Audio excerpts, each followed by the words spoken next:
اور بات یہ ہے کہ ایک جگہ اللہ تعالیٰ فرماتا ہے کہ وَفِي الْأَرْضِ آیَاتٌ لِلْمُوقِنِينَ، اور زمین میں صاحبان ایقان یعنی کامل یقین والوں کے لیے بہت سی نشانیاں ہیں۔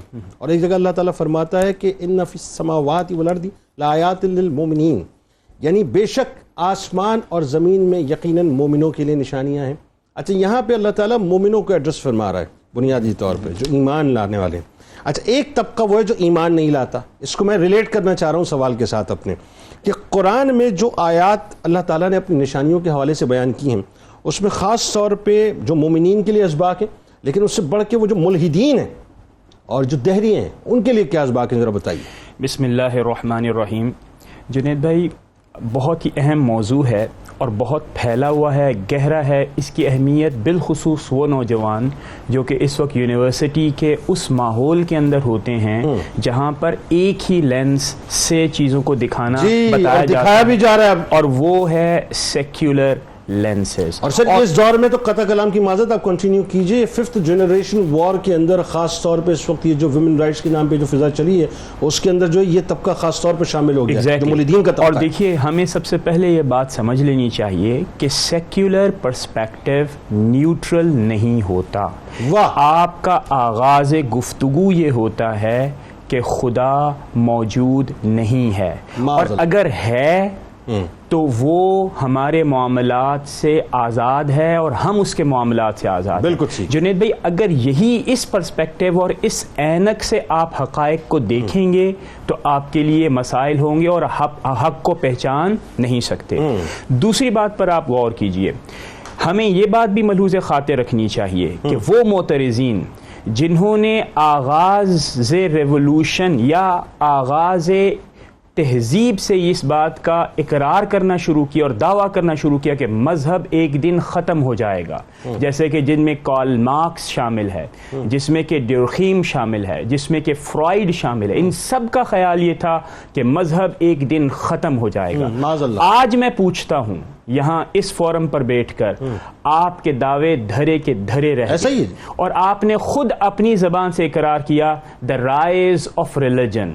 ٹھیک ہے، اس کا مطلب یہ ہوا کہ آپ کی ریڈنگ تاریخ کی، آپ کی ریڈنگ مذہب کی، آپ کی ریڈنگ اسلام کی، وہ سب کی سب پریجوڈسز کے اوپر تھی اور تعصبات پر تھی۔ اب ہم آتے ہیں اس موضوع پر۔ قرآن کریم کو ہم کہتے ہیں معجزۃ الخالدہ، یعنی یہ وہ معجزہ ہے جو کہ ہم سب کو کہاں پر جنید بھائی لے آتا ہے؟ ٹائم اور اسپیس سے بیونڈ ان معنوں میں لے آتا ہے کہ وہ معجزہ حضور اکرم صلی اللہ تعالی علیہ وسلم کی صدی سے متعلقہ نہیں ہے۔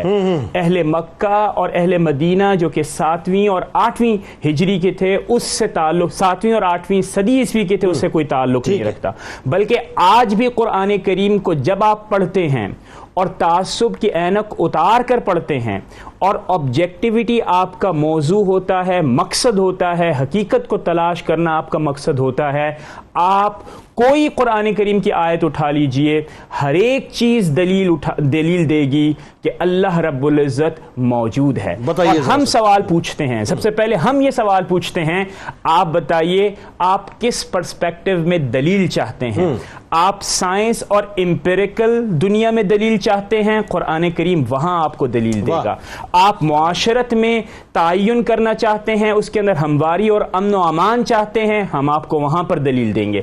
آپ اخلاقیات کے نمونے پر اپنے معاشرے کو قائم کرنا چاہتے ہیں، ہم آپ کو وہاں پر دلیل دیں گے۔ اللہ کی نشانی ہر جگہ موجود ہے۔ اور میں یہاں پر ڈاکنز کی ایک بات جو کہ آج کل بہت زیادہ مشہور ہے، اس کے حوالے سے یہ کہنا چاہوں گا کہ اس نے اگر اعتراض کیا بھی تو وہی کیا کہ دنیا اور کائنات کیا ہے؟ محض ایک چانس فیکٹر ہے، اور وہ چانس کو یہ سمجھتا ہے کہ وہ irrational ہے۔ سوال یہ پیدا ہوتا ہے کہ اگر دنیا بائی چانس ہے تو اہل نظر اور اہل عقل کو یہ ایکسپلین کرنا پڑے گا کہ پھر وہ اپنے آپ کو عقل مند کیوں کہتے ہیں اگر ہر ایک چیز جو ہے وہ محض چانس ہے, محض ایک حادثہ ہے اور اس کے مقصد کچھ نہیں ہے. اس کا مطلب تو جنید بھائی یہ ہوا کہ ہم اس کائنات کے اندر بلا کسی مقصد کے پیدا ہوئے ہیں. ہم پھر اس کا مطلب تو یہ ہوا کہ پھر ہم اینیملز یعنی حیوانات کے مترادف ہو گئے ہیں, اور ہم یہ بات ضروری طور پر سمجھتے ہیں کہ انسان کی زندگی کا مقصد ہے. مقصد کے بغیر اس دنیا کے اندر کوئی معنی نہیں رہتا.